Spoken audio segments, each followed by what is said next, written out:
ನಮಸ್ಕಾರ ಕರ್ನಾಟಕ ಈ ದಿನಕ್ಕೆ ಸ್ವಾಗತ. ನಾನು ಲತಾ ಧರ್ಮರಾಜ್. ಈಗ ಹೆಡ್ಲೈನ್ಸ್. ಇದು ಜನಸಾಮಾನ್ಯರ ಬಜೆಟ್, ಉಳಿತಾಯ ಹೂಡಿಕೆಗೆ ಉತ್ತೇಜನ. ಬಜೆಟ್ ಕುರಿತು ಪ್ರಧಾನಿ ಮೋದಿ ಬಣ್ಣನೆ. ಮೋದಿ ಸರ್ಕಾರದಲ್ಲಿ ಎಲ್ಲ ದುಬಾರಿ, ಗಾಳಿ ಬೆಳಕು 2 ಮಾತ್ರ ಉಚಿತ. ಸಾರಿಗೆ ಸಚಿವ ರಾಮಲಿಂಗಾರೆಡ್ಡಿ ವ್ಯಂಗ್ಯ. ಅಂಬೇಡ್ಕರ್ ಅವರನ್ನ ಸಹಿಸಿಕೊಳ್ಳದವರು ಆದಿವಾಸಿ ಮೂಲದ ದ್ರೌಪದಿ ಮುರ್ಮು ಅವರನ್ನ ಹೇಗೆ ಸಹಿಸುತ್ತಾರೆ? ಟ್ವೀಟ್ ಮೂಲಕ ಬಿಜೆಪಿ ರಾಜ್ಯಾಧ್ಯಕ್ಷ ಬಿವೈ ವಿಜಯೇಂದ್ರ ಕಿಡಿ. ಇನ್ನು ತಪ್ಪದ ಮೈಕ್ರೋ ಫೈನಾನ್ಸ್ ಹಾವಳಿ, ಸುಗ್ರೀವಾಜ್ಞೆ ಜಾರಿಗೆ ಜೆಡಿಎಸ್ ಶಾಸಕ ಬಿಗಿಪಟ್ಟು. ಮೈಕ್ರೋ ಫೈನಾನ್ಸ್ ಕೊರೋನಾ ರೀತಿ ಹಬ್ಬುತ್ತಿದೆ ಎಂದ ಶಾಸಕ ಜಿಟಿ ದೇವೇಗೌಡ. ವಿಮಾನ ನಿಲ್ದಾಣ ಭೂ ಸಂತ್ರಸ್ತರ ಪ್ರತಿಭಟನೆ, ಹಿಂದೆ ನೀಡಿದ್ದ ಉದ್ಯೋಗ ಸಂಪರ್ಕ ರಸ್ತೆ ಭರವಸೆ ಈಡೇರಿಸಿ. ಬೆಂಗಳೂರು ಪಾದಯಾತ್ರೆ ಎಚ್ಚರಿಕೆ.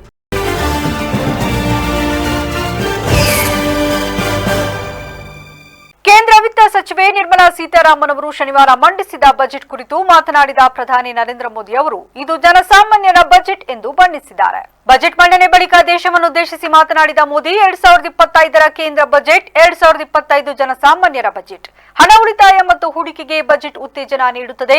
ವಿಕಸಿತ ಭಾರತ ಮತ್ತು ಅಭಿವೃದ್ಧಿ ಹೊಂದಿದ ಭಾರತ ಗುರಿಗೆ ದಾರಿ ಮಾಡಿಕೊಡುತ್ತದೆ ಎಂದು ತಿಳಿಸಿದ್ದಾರೆ. ಈ ಬಜೆಟ್ನಲ್ಲಿ ವಾರ್ಷಿಕ 12 ಲಕ್ಷ ರೂಪಾಯಿವರೆಗಿನ ಆದಾಯವನ್ನ ತೆರಿಗೆ ಮುಕ್ತಗೊಳಿಸಲಾಗಿದೆ. ಎಲ್ಲ ಆದಾಯ ಗುಂಪುಗಳಿಗೆ ತೆರಿಗೆಗಳನ್ನ ಕಡಿಮೆ ಮಾಡಲಾಗಿದೆ. ಇದು ನಮ್ಮ ಮಧ್ಯಮ ವರ್ಗಕ್ಕೆ ಭಾರಿ ಪ್ರಯೋಜನವನ್ನ ನೀಡುತ್ತದೆ. ಇನ್ನು ಮೋದಿ ಅವರು 2025ರ ಜನೋಪಯೋಗಿ ಬಜೆಟ್ಗಾಗಿ ಹಣಕಾಸು ಸಚಿವರು ಮತ್ತು ಅವರ ತಂಡಕ್ಕೆ ಅಭಿನಂದನೆ ತಿಳಿಸಿದ್ದಾರೆ. ಇದು ಪ್ರವಾಸೋದ್ಯಮ ಮತ್ತು ಆತಿಥ್ಯ ಕ್ಷೇತ್ರಗಳಿಗೆ, ಹಡಗು ನಿರ್ಮಾಣ ಮತ್ತು ಸಮುದ್ರ ಕೈಗಾರಿಕೆಗಳಿಗೆ ಹಾಗೂ ದೇಶಾದ್ಯಂತ ರೈತರಿಗೆ ಸಹಾಯ ಮಾಡುತ್ತದೆ ಎಂದಿದ್ದಾರೆ. ಎಲ್ಲ ವಲಯಗಳಿಗೂ ಆದ್ಯತೆ ನೀಡಲಾಗಿದೆ. ಮುಂದಿನ ಕೆಲವು ವರ್ಷಗಳಲ್ಲಿ ದೊಡ್ಡ ಬದಲಾವಣೆಯನ್ನು ತರಲಿರುವ ಸುಧಾರಣೆಗಳ ಬಗ್ಗೆ ನಾನು ಚರ್ಚಿಸಲು ಬಯಸುತ್ತೇನೆ. ನಮಗೆಲ್ಲರಿಗೂ ತಿಳಿದಿರುವಂತೆ ಹಡಗು ನಿರ್ಮಾಣವು ಹೆಚ್ಚಿನ ಉದ್ಯೋಗ ನೀಡುವ ಕ್ಷೇತ್ರವಾಗಿದೆ. ಅದೇ ರೀತಿ ಪ್ರವಾಸೋದ್ಯಮಕ್ಕೆ ಸಾಕಷ್ಟು ಅವಕಾಶಗಳಿವೆ. 50 ಪ್ರಮುಖ ಪ್ರವಾಸಿ ಕೇಂದ್ರಗಳಲ್ಲಿ ಹೋಟೆಲ್ಗಳನ್ನು ನಿರ್ಮಿಸಲಾಗುವುದು. ಮೊದಲ ಬಾರಿಗೆ ಹೋಟೆಲ್ಗಳನ್ನು ಮೂಲಸೌಕರ್ಯ ವ್ಯಾಪ್ತಿಗೆ ತರುವ ಮೂಲಕ ಪ್ರವಾಸೋದ್ಯಮಕ್ಕೆ ದೊಡ್ಡ ಉತ್ತೇಜನ ಸಿಗುತ್ತದೆ ಎಂದು ತಿಳಿಸಿದ್ದಾರೆ. सामान्य नागरिक विकसित भारत के मिशन को ड्राइव करने वाला है. ये बजट एक फोर्स मल्टीप्लायर है. ये बजट सेविंग्स को बढ़ाएगा, इन्वेस्टमेंट को बढ़ाएगा, कंजम्पशन को बढ़ाएगा और ग्रोथ को भी तेजी से बढ़ाएगा. मैं वित्त मंत्री निर्मला सीतारमण जी और उनकी पूरी टीम को इस जनता जनार्दन का बजट, पीपल्स का बजट, इसके लिए बहुत बहुत बधाई देता हूं. साथियों, आमतौर पर बजट का फोकस इस बात पर रहता से भरेगा, लेकिन ये बजट उससे बिल्कुल उल्टा है. लेकिन ये बजट देश के नागरिकों की जेब कैसे भरेगी, देश के नागरिकों की बचत कैसे बढ़ेगी और देश के नागरिक विकास के भागीदार कैसे बनेंगे, ये बजट इसकी एक बहुत मजबूत नींव रखता है. साथियों, इस बजट में रिफॉर्म की दिशा में महत्वपूर्ण कदम उठाए गए हैं. न्यूक्लियर एनर्जी में प्राइवेट सेक्टर को बढ़ावा देने का निर्णय बहुत ही ऐतिहासिक है. ये आने वाले समय में सिविल न्यूक्लियर एनर्जी का बड़ा योगदान देश के विकास में सुनिश्चित करेगा.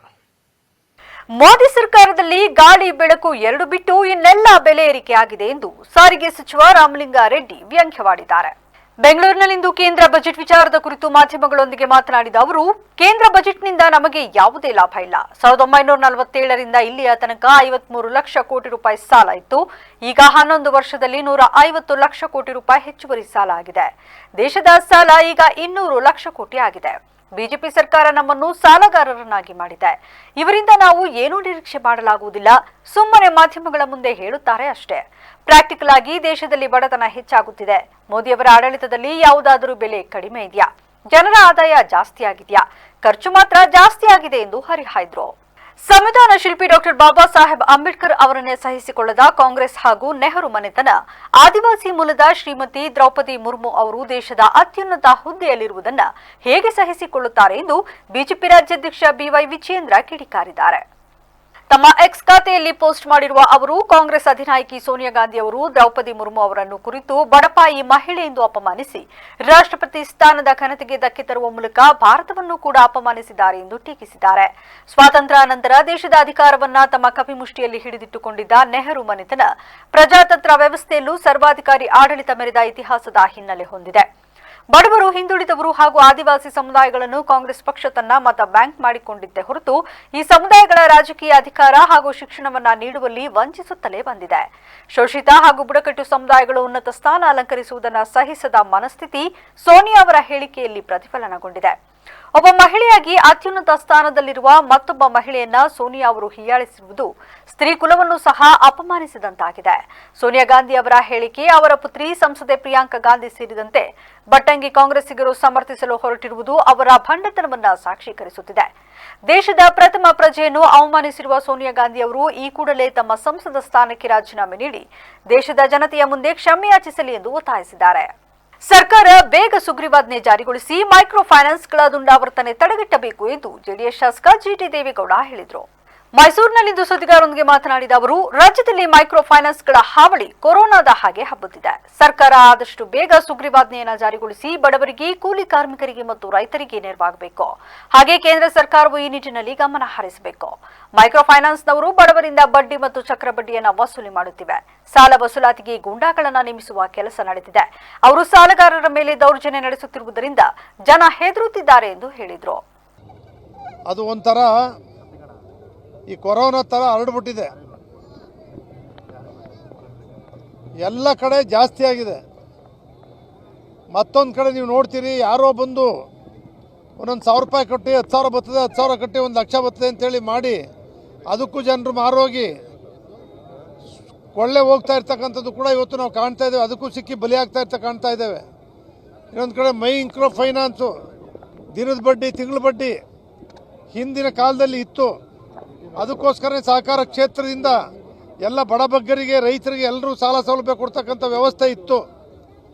ಆದರೆ ಇವತ್ತು ಅವರೆಲ್ಲರೂ ಕೂಡ ಯಾವ ರೀತಿ ಸಾಲ ಸೌಲಭ್ಯವನ್ನು ಹೆಚ್ಚು ಕೊಡ್ತಕ್ಕಂಥದ್ದನ್ನು ಪರಿಣಾಮಕಾರಿಯಾಗಿ ಕೇಂದ್ರ ಸರ್ಕಾರನೂ ಕೂಡ ಬಡವರಿಗೆ, ಅದು ಕೈಗಾಡಿಗೆರು ಇರ್ಬೋದು, ತರಕಾರಿ ಮಾರರು ಇರ್ಬೋದು, ಸಣ್ಣ ಪುಟ್ಟ ವ್ಯಾಪಾರ ಮಾಡ್ಕೊಂಡು ಜೀವನ ಮಾಡ್ತಕ್ಕಂಥವ್ರು ಕೂಡ ಯಾವ ಸುಗ್ರೀವಾಜ್ಞೆಯನ್ನು ತಂದು ಇವತ್ತೇನು ಮಾಡ್ತಾ ಇದ್ದಾರೋ ಅದು ಅಧ್ಯಯನ ಮಾಡಬೇಕು, ಶೀಘ್ರವಾಗಿ ಮಾಡಿ. ವಿಮಾನ ನಿಲ್ದಾಣಕ್ಕೆ ಭೂಮಿ ಕಳೆದುಕೊಂಡ ಸುತ್ತಮುತ್ತಲಿನ ಗ್ರಾಮಗಳಿಗೆ ಸಂಪರ್ಕ ರಸ್ತೆ ಮತ್ತು ಭೂಮಿ ಕಳೆದುಕೊಂಡ ಪ್ರತಿ ಕುಟುಂಬಕ್ಕೆ ಒಂದು ಉದ್ಯೋಗ ಹಾಗೂ ಭೂಮಿ ದುರಸ್ತಿ, ಉಳಿಕೆ ಭೂಮಿಗೆ ಸೂಕ್ತ ಪರಿಹಾರ ನೀಡುವಂತೆ ಒತ್ತಾಯಿಸಿ ಭೂ ಸಂತ್ರಸ್ತರ ಹೋರಾಟ ಸಮಿತಿ ಹಾಗೂ ಕರ್ನಾಟಕ ಪ್ರಾಂತ ರೈತ ಸಂಘದವರು ಹಾಗೂ ರೈತರು ಇಂದು ಡಿಸಿ ಕಚೇರಿ ಎದುರು ಧರಣಿ ನಡೆಸಿದರು.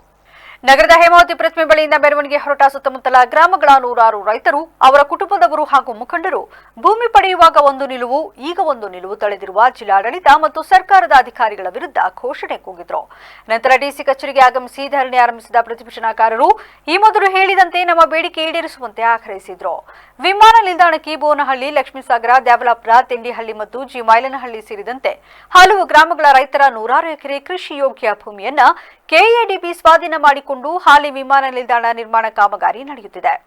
1997ರಲ್ಲಿ ಭೂಸ್ವಾಧೀನ ಪ್ರಕ್ರಿಯೆ ಶುರುವಾದಾಗಲೇ ಸುತ್ತಲೂ ಬರುವ ಗ್ರಾಮಗಳಿಗೆ ಮತ್ತು ಕೃಷಿ ಭೂಮಿಗೆ ಅನುಕೂಲವಾಗುವಂತೆ ಸಂಪರ್ಕ ರಸ್ತೆಯನ್ನು ನಿರ್ಮಾಣ ಮಾಡಿಕೊಡುವುದಾಗಿ ಆಗಿನ ಜಿಲ್ಲಾಡಳಿತ ಭರವಸೆ ನೀಡಿತ್ತು. ಜೊತೆಗೆ ಭೂಮಿ ಕಳೆದುಕೊಂಡು ಕುಟುಂಬ ಒಂದೊಂದು ಉದ್ಯೋಗ ನೀಡುವ ಭರವಸೆಯನ್ನು ಕೊಡಲಾಗಿತ್ತು. ಆರ್ಥಿಕ ಸಾಕಾರ ಆಗಲಿ, ಹಾಲಿ ಪ್ರಗತಿಯಲ್ಲಿರುವ ಏರ್ಪೋರ್ಟ್ ಕಾರ್ಯಾರಂಭ ಮಾಡಿದರೆ ಬೋನಹಳ್ಳಿ, ಲಕ್ಷ್ಮೀಸಾಗರ, ದ್ಯಾವಲಾಪುರ, ತೆಂಡಿಹಳ್ಳಿ, ಜಿಮೈಲನಹಳ್ಳಿ, ಸಂಕೇನಹಳ್ಳಿ, ಚಿಕ್ಕಬೋನಹಳ್ಳಿ, ಕೊಮ್ಮೇನಹಳ್ಳಿ, ಚಟ್ಟನಹಳ್ಳಿ, ಹಲಸಿನಹಳ್ಳಿ, ಗಾಡೇನಹಳ್ಳಿ, ಸಮುದ್ರವಳ್ಳಿ, ಗೇಕ್ರಹಳ್ಳಿ, ಯೋಗಿಹಳ್ಳಿ, ಹಂಡ್ರಂಗಿ, ಕುಂದುರ್ಮಠ ರಸ್ತೆ ಸೇರಿ ಹಲವು ಗ್ರಾಮಗಳಿಗೆ ರಸ್ತೆ ಸಂಪರ್ಕ ಇಲ್ಲದಂತಾಗುತ್ತದೆ. ಇಷ್ಟು ಗ್ರಾಮಗಳ ಬಂದಿ ಸುತ್ತಿ ಬಳಸಿ ಹಾಸನಕ್ಕೆ ಬರಬೇಕಾಗುತ್ತದೆ ಎಂದು ದೂರಿದ್ರು. ವಿಮಾನ ನಿಲ್ದಾಣದ ಸುತ್ತಮುತ್ತ ಅನೇಕ ರೈತರು ಸ್ವಾಧೀನದಲ್ಲಿದ್ದರೂ ಅವರ ಭೂಮಿ ದುರಸ್ತಿಯಾಗಿಲ್ಲ. ಅದನ್ನು ಇತ್ಯರ್ಥಪಡಿಸಬೇಕು. ಲಕ್ಷ್ಮೀಸಾಗರ ಗ್ರಾಮದ ರೈತರಿಗೆ ಪರಿಹಾರ ಕೊಡಬೇಕು ಎಂದು ಆಗ್ರಹಿಸಿದರು. ಅಧಿಕಾರಿ ವರ್ಗ ಮತ್ತು ಸರ್ಕಾರ ಮತ್ತು ಜನಪ್ರತಿನಿಧಿಗಳಿಗೆ ಎಲ್ಲರಿಗೂ ವಿನಂತಿ ಏನಂದರೆ, ನಾವು ಬೂನಹಳ್ಳಿ ವಿಮಾನ ನಿಲ್ದಾಣ ಆಗೋದಕ್ಕೆ ಯಾರದೇ ಅಭ್ಯಂತರ ಇಲ್ಲ. ನಮ್ಮದು ಇಲ್ಲಿ ಬಂದಿರದೇ ಯಾರ್ದು ವಿಮಾನ ನಿಲ್ದಾಣದಕ್ಕೆ ವಿರೋಧ ಇಲ್ಲ. ನಾವು ವಿಮಾನ ನಿಲ್ದಾಣದ ಅಭಿವೃದ್ಧಿಗೆ ವಿರೋಧಿಗಳಲ್ಲ. ಅಲ್ಲಿ ಏನಾಗಿದೆ ಅಂದರೆ, ನಮ್ಮ ಜನಪ್ರತಿನಿಧಿಗಳು ಮತ್ತು ಸರ್ಕಾರ ಮತ್ತು ಜಿಲ್ಲಾಡಳಿತ ಸೇರಿಕೊಂಡು ಅಲ್ಲಿರೋಂಥ ಕೆಲವು ಸಮಸ್ಯೆಗಳು ಏನು, ಈ ರೈತರಿಗೆ ಅಕ್ಕಪಕ್ಕದಲ್ಲಿರೋಂಥ ರೈತರಿಗೆ ಹೋಗೋದಕ್ಕೆ ದಾರಿ ಮತ್ತು ಹೊಂದ್ಕೊಂಡಿರೋಂಥ ಜಮೀನುಗಳಿಗೆ ದುರಸ್ತಿ ಇಷ್ಟು ಮಾಡಿಕೊಂಡು ನಮಗೆ ಅದನ್ನು ಕ್ಲಿಯರ್ ಮಾಡಿಕೊಡ್ಬೇಕು. ಇವರು ರಸ್ತೆ ಅವರು ಏನು ಇದು ಮಾಡಿದ್ದಾರೆ, ಸವಲತ್ತನ್ನು ತಗೊಂಡು ನಾವು ಮಾಡಿಕೊಡ್ತೀವಿ ಅಂತ ಇದ್ದಾರೆ. ಅದು ನಮಗೆ ಅನುಕೂಲತೆ ಇಲ್ಲ. ಕಾಂಪೌಂಡ್ ಹಾಕಿದ ಮೇಲೆ ಬೇರೆಯವರು ಅನುಭವದಲ್ಲಿರೋಂಥ ರೈತರ ಜಮೀನಲ್ಲಿ. ನಗರದಲ್ಲಿಂದು ವಿವಿಧ ಇಲಾಖೆಗಳ ಆಶ್ರಯದಲ್ಲಿ ಶ್ರೀ ಮಡಿವಾಳ ಮಾಚಿದೇವ ಜಯಂತಿ ಕಾರ್ಯಕ್ರಮ ಆಚರಿಸಲಾಯಿತು.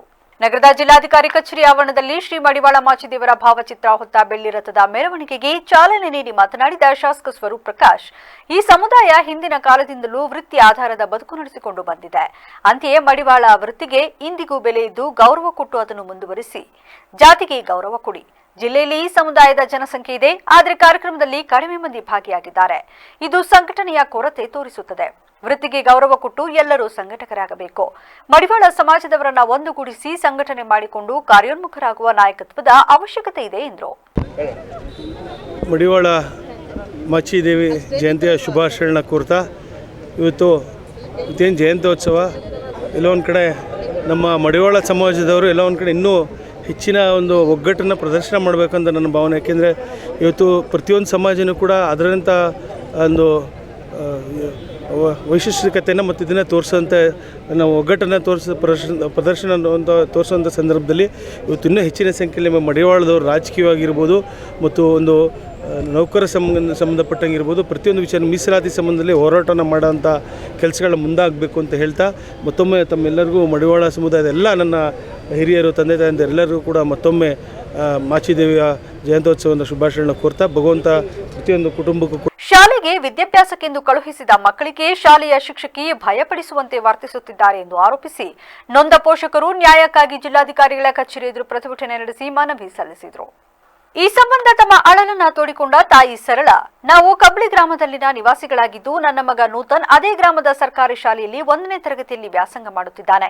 ಕೆಲ ದಿನಗಳ ಹಿಂದೆ ಅದೇ ಶಾಲೆಯ ಶಿಕ್ಷಕಿಯಾದ ರಾಧಾ ಅವರು ಕ್ಷುಲ್ಲಕ ಕಾರಣಕ್ಕೆ ನನ್ನ ಮಗನಿಗೆ ಮನಬಂದಂತೆ ಥಳಿಸಿ ಮಾನಸಿಕವಾಗಿ ನಿಂದಿಸಿದ್ದಾರೆ. ಈ ಹಿನ್ನೆಲೆ ನನ್ನ ಮಗ ಶಾಲೆಗೆ ಹೋಗಲು ಭಯಪಡುತ್ತಿದ್ದು ಮನೆಯಿಂದ ಹೊರಬರಲು ಸಹ ಹೆದರುತ್ತಿದ್ದಾನೆ. ನಾವು ಆರ್ಥಿಕವಾಗಿ ಕಷ್ಟದಲ್ಲಿರುವ ಕಾರಣ ಮಕ್ಕಳನ್ನ ಖಾಸಗಿ ಶಾಲೆಗೆ ಕಳುಹಿಸದೆ ಸರ್ಕಾರಿ ಶಾಲೆಯಲ್ಲಿ ಓದಿಸುತ್ತಿದ್ದೇವೆ. ಇಂದು ಈ ಘಟನೆಯಿಂದ ಕುಟುಂಬಕ್ಕೆ ತುಂಬಾ ನೋವಾಗಿದ್ದು ನ್ಯಾಯಕ್ಕಾಗಿ ಜಿಲ್ಲಾಧಿಕಾರಿಗಳ ಬಳಿ ಬಂದಿದ್ದೇವೆ. ಜಿಲ್ಲಾಧಿಕಾರಿಗಳು ಈ ಘಟನೆಯನ್ನು ಗಂಭೀರವಾಗಿ ಪರಿಗಣಿಸಿ ಶಿಕ್ಷಕಿಯವರ ವಿರುದ್ಧ ಕಾನೂನು ಕ್ರಮ ಜರುಗಿಸಿ ನಮಗೆ ನ್ಯಾಯ ಒದಗಿಸಿಕೊಡಬೇಕೆಂದು ಮನವಿ ಮಾಡಿದರು. ನನ್ನ ಮಗ 1ನೇ ಕ್ಲಾಸಲ್ಲಿ ಓದ್ತಿದ್ದಾನೆ, ನೂತನ್ ಅಂತ.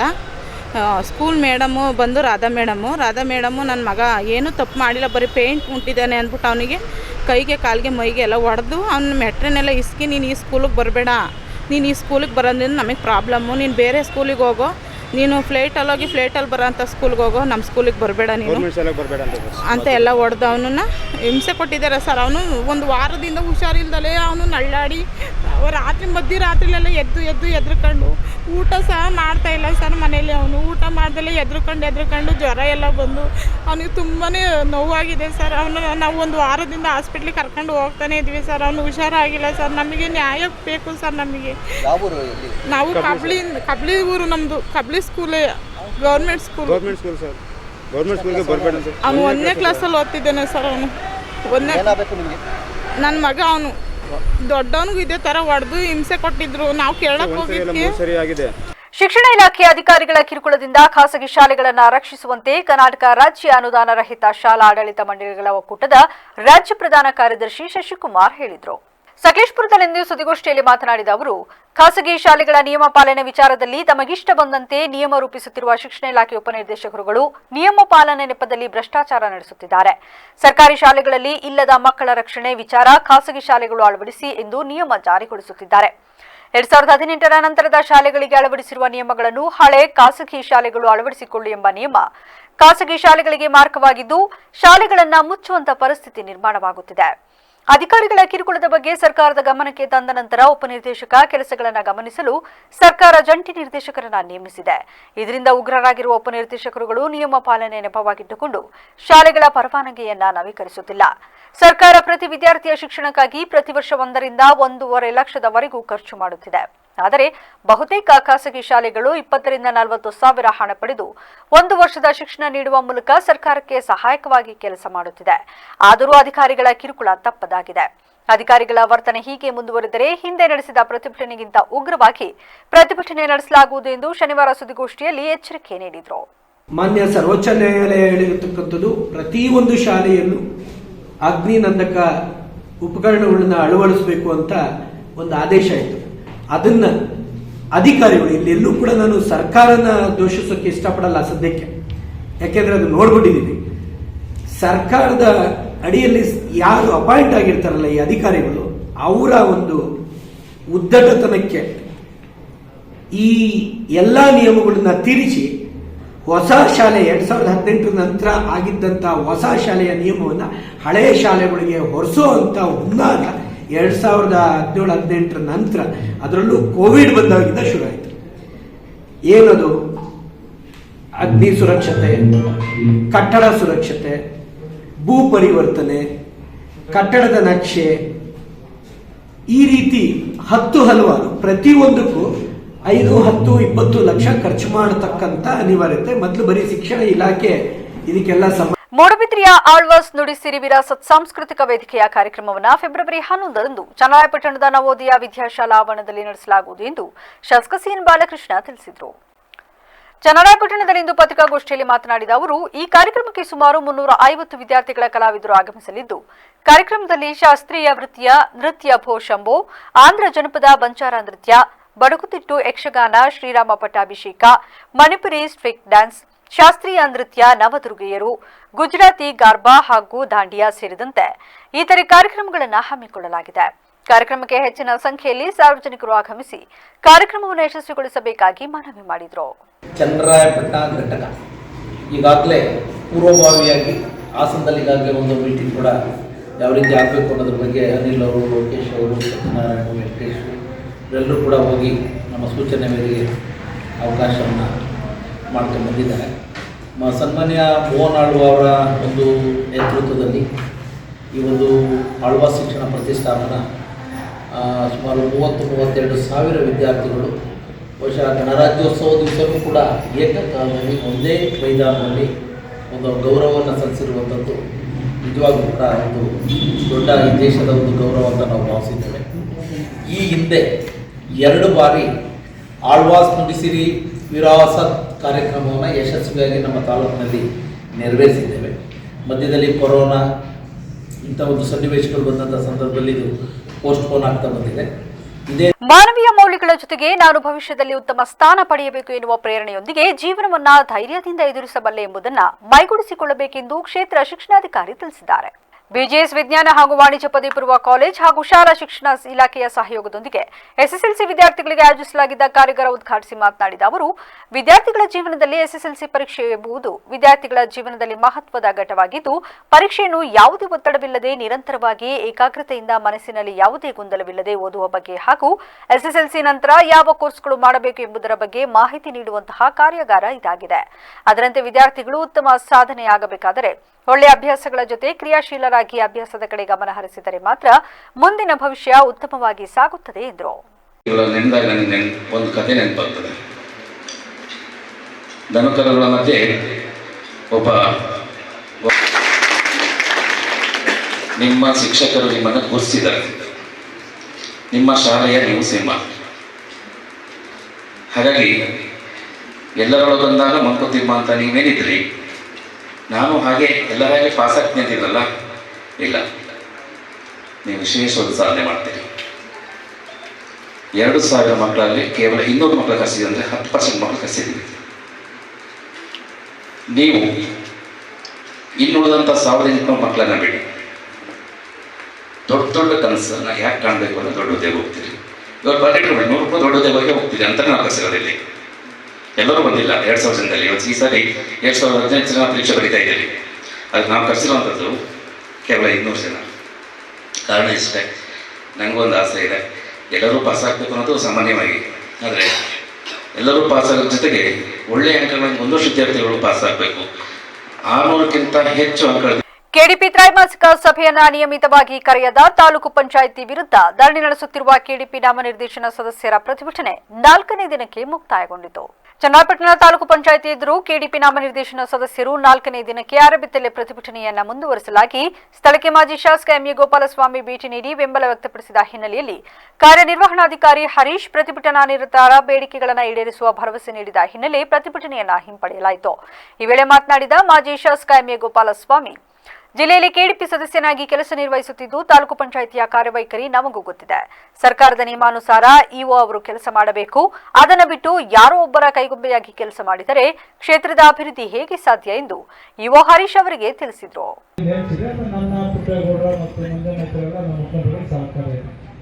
ಅವರು ವೈಯಕ್ತಿಕತೆಯನ್ನು ಕೇಳ್ತಾ ಇದ್ದಾರೆ. ಇಲ್ಲ ಪತ್ರಕರ್ತರ ಮುಂದೆ ಪ್ರಶ್ನೆ ಮಾಡಿದ್ರು. ಅವ್ರು ಮಾಡ್ತಾ ಇರ್ತಕ್ಕಂಥದ್ದು ಯಾವ್ಯಾವ ಇಲಾಖೆಯಲ್ಲಿ ಏನು ಅನ್ಯಾಯ ಆಗಿದೆ, ಯಾರು ಅವತ್ತು ಅಜರಿ ಆಗ್ತಾ ಇಲ್ಲ, ಅವ್ರ ಜವಾಬ್ದಾರಿ ಏನು.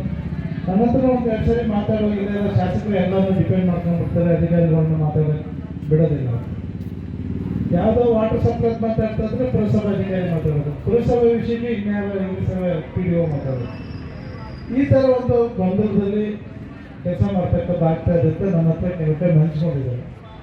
ಈಗಲೂ ಶಾಸಕರು ನಾನು ಒತ್ತಾಯ ಮಾಡ್ತಕ್ಕಂಥದ್ದು ಇಷ್ಟೇ, ಇವಾಗ ಹೇಳಿ ಅವ್ರ ದಿನಾಂಕವನ್ನು ಬೇಗ ನಿಗದಿ ಮಾಡಿ ಒಂದು 7 ದಿವಸ 10 ದಿವಸ ಸಮಯ ಇರ್ತದೆ ಪ್ರೊಸೀಜರ್ಸ್. ಮತ್ತು ಅವರೆಲ್ಲ ಬುಕ್ಲೆಟ್ ತಂದುಕೊಡ್ಬೇಕು. ಅದನ್ನು ಮಾಡಿ ಸಭೆ ಮಾಡಿ ನಾನು ಕೂಡ ನಮ್ಮ ಸದಸ್ಯರಿಗೆ ಮಾಡಿದೆ. ಹಂತವಾಗಿ ಯಾವುದು ಅಜೆಂಡಾ ಇದೆ ಆ ಮುಖಾಂತರ ನ್ಯಾಯಯುತವಾಗಿ ನೀವು ಕೂಡ ಸಾರ್ವಜನಿಕರಿಗೆ ಅನುಕೂಲ ಆಗುವಂಥದ್ದು ನೀವೆಲ್ಲ ಕೂಡ ಭಾಗಿಯಾಗಿದ್ದ ನಿಮ್ಮಲ್ಲೂ ಕೂಡ ಒತ್ತಾಯ ಮಾಡ್ತೇನೆ. ಈ ಕ್ಷೇತ್ರ ಶಾಸಕರಾಗಿ ಪರೀಕ್ಷೆ ಸಮಯ ಸಮೀಪಿಸುತ್ತಿರುವುದರಿಂದ ವಿದ್ಯಾರ್ಥಿಗಳು ಟಿವಿ, ಮೊಬೈಲ್ ವೀಕ್ಷಣೆ ಕಡಿಮೆ ಮಾಡಿ ವಿದ್ಯಾಭ್ಯಾಸದ ಕಡೆಗೆ ಹೆಚ್ಚಿನ ಗಮನ ನೀಡಬೇಕು ಎಂದು ಶಾಸಕ ಸಿಮೆಂಟ್ ಮಂಜು ಹೇಳಿದರು. ಶನಿವಾರ ನಗರದ ಸರ್ಕಾರಿ ಬಾಲಕಿಯರ ಪದವಿ ಪೂರ್ವ ಕಾಲೇಜಿನಲ್ಲಿ ಏರ್ಪಡಿಸಲಾಗಿದ್ದ ದ್ವಿತೀಯ ಪಿಯುಸಿ ವಿದ್ಯಾರ್ಥಿಗಳ ಬೀಳ್ಕೊಡುಗೆ ಸಮಾರಂಭದಲ್ಲಿ ಭಾಗವಹಿಸಿ ಮಾತನಾಡಿದ ಅವರು, ವಿದ್ಯಾರ್ಥಿಗಳಿಗೆ ಪರೀಕ್ಷಾ ಸಮಯ ಹತ್ತಿರ ಬರುತ್ತಿದ್ದು ಈ ಸಮಯದಲ್ಲಿ ಓದಿನ ಕಡೆಗೆ ಹೆಚ್ಚಿನ ಗಮನ ಹರಿಸಿದರೆ ಒಳ್ಳೆಯ ಫಲಿತಾಂಶ ಪಡೆಯಬಹುದು. ಈ ಬಗ್ಗೆ ಶಿಕ್ಷಕರು ಮತ್ತು ಪೋಷಕರು ಲಕ್ಷ್ಯ ಕೊಡಬೇಕು. ಪಠ್ಯದ ಜೊತೆಗೆ ಪಠ್ಯೇತರ ಚಟುವಟಿಕೆಗಳಲ್ಲಿ ಸಹ ಮಕ್ಕಳು ಪಾಲ್ಗೊಂಡು ಜ್ಞಾನ ಹೆಚ್ಚಿಸಿಕೊಳ್ಳಬೇಕು. ನಾಗರಿಕ ಸಮಾಜದ ಪರಿಸ್ಥಿತಿಯಲ್ಲಿ ಡಾಕ್ಟರ್ ಬಿಆರ್ ಅಂಬೇಡ್ಕರ್ ಅನ್ನು ನೆನಪಿಸಿಕೊಳ್ಳುವುದು ಮತ್ತು ಅವರು ರಚಿಸಿದ ಸಂವಿಧಾನದ ಅರಿವಿನೊಂದಿಗೆ ದೇಶದ ಸಮಸ್ಯೆಗಳಿಗೆ ಸೂಕ್ತ ಉತ್ತರ ಕಂಡುಕೊಳ್ಳುವ ಪ್ರಯತ್ನ ಸದ್ಯದ ಅತಿ ದೊಡ್ಡ ಸವಾಲು. ಆ ಸವಾಲು ಎದುರಿಸಬೇಕಾದರೆ ಆ ದೇಶದ ಭಾವಿ ಪ್ರಜೆಗಳಾದ ಶಾಲಾ ಕಾಲೇಜುಗಳ ವಿದ್ಯಾರ್ಥಿಗಳು ಅಂಬೇಡ್ಕರ್ ಅವರ ಚಿಂತನೆಗಳನ್ನು ಮೈಗೂಡಿಸಿಕೊಂಡು ಸಂವಿಧಾನದಡಿಯಲ್ಲಿ ಜೀವನ ಸಾಗಿಸುವ ಮತ್ತು ದೇಶವನ್ನು ಮುನ್ನಡೆಸುವ ತಿಳುವಳಿಕೆ, ಶಕ್ತಿ, ಸಾಮರ್ಥ್ಯಗಳನ್ನು ಹೊಂದಬೇಕಾಗಿರುವುದು ಅತ್ಯವಶ್ಯಕ. ದೇಶದಲ್ಲಿ ಮೊದಲ ಬಾರಿಗೆ ಮಹಿಳೆಯರಿಗೆ ಶಿಕ್ಷಣ ಮತ್ತು ಮೀಸಲಾತಿ ನೀಡಿದ ವ್ಯಕ್ತಿ ಎಂದರೆ ಅದು ಅಂಬೇಡ್ಕರ್ ಮಾತ್ರ ಎಂದು ಹೇಳಿದರು. ಎಷ್ಟೋ ಜನ ಸರ್ಕಾರಿ ಅಧಿಕಾರಿಗಳು ಪಾಪ ಓದ್ಲಿಕ್ಕೆ ಬರಲ್ಲ, ಅವ್ರ ಕಾರಣದಲ್ಲಿ ಮಾಡ್ಕೊಡ್ಬೇಕು ಅಂತಕ್ಕಂಥ ಭಾವನೆ ಇಲ್ಲ. ನೀವು ವಿದ್ಯಾರ್ಥಿಗಳು ಇವತ್ತೇನು ಎಲ್ಲದಕ್ಕಿಂತ ಸಂಸ್ಕಾರ ಕಲಿಬೇಕು ಅಂತ ಏನು ನಾವು ಹೇಳ್ತಾ ಇದೀವಿ ಅಂತ ಹೇಳಿದ್ರೆ, ನಾಳೆ ನೀವೇನಾದ್ರೂ ಕೂಡ ವಿದ್ಯೆಯನ್ನ ಪಡ್ಕೊಂಡು ಯಾವ್ದಾದ್ರು ಅಧಿಕಾರಿ ಆದಂಥ ಸಂದರ್ಭದಲ್ಲಿ ಬಡವರುಗಳನ್ನ ಎಷ್ಟೋ ವಿದ್ಯೆ ಬಂದಿರತಕ್ಕಂಥ ಹಿರಿಯರನ್ನ ಗೌರವಿಸಬೇಕು. ಬಡವರುಗಳು ಬಂದಾಗ ಕೂರಿಸಿ ಕೆಲಸವನ್ನ ಮಾಡ್ಕೊಡ್ಬೇಕು. ಇವೆಲ್ಲವನ್ನು ಮಾಡಿದ್ರೆ ಈ ದೇಶಕ್ಕೆ ಏನಾದ್ರು ಸೇವೆ ಕೊಟ್ಟಂಗಾಗುತ್ತೆ. ಈ ನಿಟ್ಟಿನಲ್ಲಿ ನಿಮ್ಮ ತಂದೆ ತಾಯಿಗೆ ಗೌರವ ತರ್ತಕ್ಕಂಥ ಕೆಲಸವನ್ನು ಮಾಡಿ. ನಿಮ್ಮ ತಂದೆ ತಾಯಿ ಗೌರವ ತರ್ತಕ್ಕಂಥದ್ದು ಯಾವುದು ಅಂತ ಹೇಳಿದ್ರೆ, ನೀವು ಒಳ್ಳೆ ರೀತಿಯಲ್ಲಿ ಓದಬೇಕು, ಒಂದು ಉತ್ತಮವಾದ ಪದವಿನ ಪಡಿಬೇಕು. ನಾಳೆ ಇವತ್ತೇನು ನಿಮ್ಮ ತಂದೆ ತಾಯಿ ಹೆಸರನ್ನ ಹಿಡಿದ್ಬಿಟ್ಟು ನಿಮ್ನೆಲ್ಲ ಗುರುತಿಸ್ತಾರೆ. ನಾಳೆ ಏನ್ ಹೇಳ್ಬೇಕು ಹೇಳಿ, ನಿಮ್ಮ ಹೆಸರನ್ನ ಹೇಳಿ ತಂದೆ ತಾಯಿ ಹೆಸರನ್ನ ಗುರುತಿಸ್ತಕ್ಕಂಥ ಕೆಲಸವನ್ನ ನೀವು ಮಾಡಬೇಕು. ನಾಳೆ ಇಂಥವ್ರ ತಂದೆ ತಾಯಿಗಳು ಅಂತ ಹೇಳ್ಬೇಕು. ಇವತ್ತು ನನಗೆ ಏನ್ ಹೇಳ್ತಾರೆ ಹೇಳಿ, ಸಿಮೆಂಟ್ ಮಂಜೂರ್ ತಂದೆ ತಾಯಿ ಅಂತ ಹೇಳ್ತಾರೆ. ಹೌದಾ ಇಲ್ವೋ? ಈ ರೀತಿ ನೀವು ಆಗ್ಬೇಕು. ಈ ದೇಶಕ್ಕೆ ಒಂದು ಸಂಪತ್ತಾಗಬೇಕು. ನೀವೆಲ್ಲರೂ ಕೂಡ ನಿಮ್ಮಲ್ಲಿ ದೊಡ್ಡ ಶಕ್ತಿ ಇದೆ. ಅದರಲ್ಲೂ ಕೂಡ ಸ್ವತಂತ್ರ ಪೂರ್ವದಲ್ಲೇ ನಮ್ಮ ಮೈಸೂರಿನ ಮಹಾರಾಜರು ಮಹಿಳಾ ಕಾಲೇಜಿನ ಸ್ಥಾಪನೆ ಮಾಡುವಂಥವ್ರು ಯಾರು ಅಂತ ಹೇಳಿ ನಮ್ಮ ಮಹಾರಾಜರು ಹಿಂದೆನೆ ಮಹಿಳೆಯರಿಗೆ ಶಿಕ್ಷಣವನ್ನು ಕೊಡಬೇಕು ಅಂತೇಳಿ ಮಹಾರಾಣಿ ಕಾಲೇಜ್ ಗೊತ್ತಲ್ಲ ನಿಮಗೆ, ಮೈಸೂರಿನ ಮಹಾರಾಣಿ ಕಾಲೇಜು ಹೆಣ್ಮಕ್ಳಿಗೆ ವಿದ್ಯಾಭ್ಯಾಸವನ್ನು ಕೊಡಬೇಕು ಅಂತೇಳಿ ಅವತ್ತಿನ ಕಾಲೇಜಿನ ಸ್ಥಾಪನೆ ಮಾಡಿರ್ತಕ್ಕಂಥ ರಾಜ್ಯ ನಮ್ಮದು. ಈ ನಿಟ್ಟಿನಲ್ಲಿ ತಾವೆಲ್ಲರೂ ಕೂಡ ಉತ್ತಮ ವಿದ್ಯಾಭ್ಯಾಸವನ್ನು ಪಡೀರಿ. ನಿಮಗೆ ಒಳ್ಳೆ ಪ್ರಿನ್ಸಿಪಾಲ್ ಸಿಕ್ಕಿದ್ದಾರೆ. ನಾನು ಶಾಸಕನಾಗಲಿಕ್ಕಿಂತ ಮುಂಚೆನೂ ಕೂಡ ನನ್ನ ಹಿತೈಷಿಗಳಿರು. ನನಗೆ ಗೊತ್ತಿಲ್ಲ, ಒಂದ್ ದಿವಸ ಪಾಪ ನಾನು ಹುಡುಕ ಬಂದಿದ್ದೇನೆ.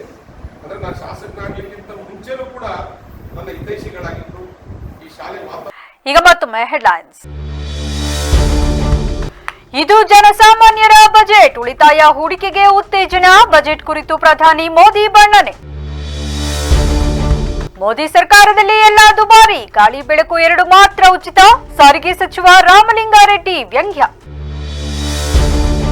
ಅಂಬೇಡ್ಕರ್ ಅವರನ್ನ ಸಹಿಸಿಕೊಳ್ಳದವರು ಆದಿವಾಸಿ ಮೂಲದ ದ್ರೌಪದಿ ಮುರ್ಮು ಅವರನ್ನ ಹೇಗೆ ಸಹಿಸುತ್ತಾರೆ? ಟ್ವೀಟ್ ಮೂಲಕ ಬಿಜೆಪಿ ರಾಜ್ಯಾಧ್ಯಕ್ಷ ಬಿವೈ ವಿಜಯೇಂದ್ರ ಕಿಡಿ. ಇನ್ನು ತಪ್ಪದ ಮೈಕ್ರೋ ಫೈನಾನ್ಸ್ ಹಾವಳಿ, ಸುಗ್ರೀವಾಜ್ಞೆ ಜಾರಿಗೆ ಜೆಡಿಎಸ್ ಶಾಸಕ ಬಿಗಿಪಟ್ಟು. ಮೈಕ್ರೋ ಫೈನಾನ್ಸ್ ಕೊರೋನಾ ರೀತಿ ಹಬ್ಬುತ್ತಿದೆ ಎಂದ ಶಾಸಕ ಜಿಟಿ ದೇವೇಗೌಡ. ವಿಮಾನ ನಿಲ್ದಾಣ ಭೂ ಸಂತ್ರಸ್ತರ ಪ್ರತಿಭಟನೆ, ಹಿಂದೆ ನೀಡಿದ್ದ ಉದ್ಯೋಗ ಸಂಪರ್ಕ ರಸ್ತೆ ಭರವಸೆ ಈಡೇರಿಸಿ ಬೆಂಗಳೂರು ಪಾದಯಾತ್ರೆ ಎಚ್ಚರಿಕೆ. ಇದಾಗಿತ್ತು ಇಲ್ಲಿವರೆಗಿನ ನ್ಯೂಸ್ ಅಪ್ಡೇಟ್ಸ್. ನಿರಂತರ ಸುದ್ದಿಗಾಗಿ ನೋಡ್ತಾರಿ ವಿವಿಸಿ ನ್ಯೂಸ್. ಇದು ಜನರ ಧ್ವನಿ. ಸತ್ಯದ ಕಡೆ ನಮ್ಮ ನಡೆ.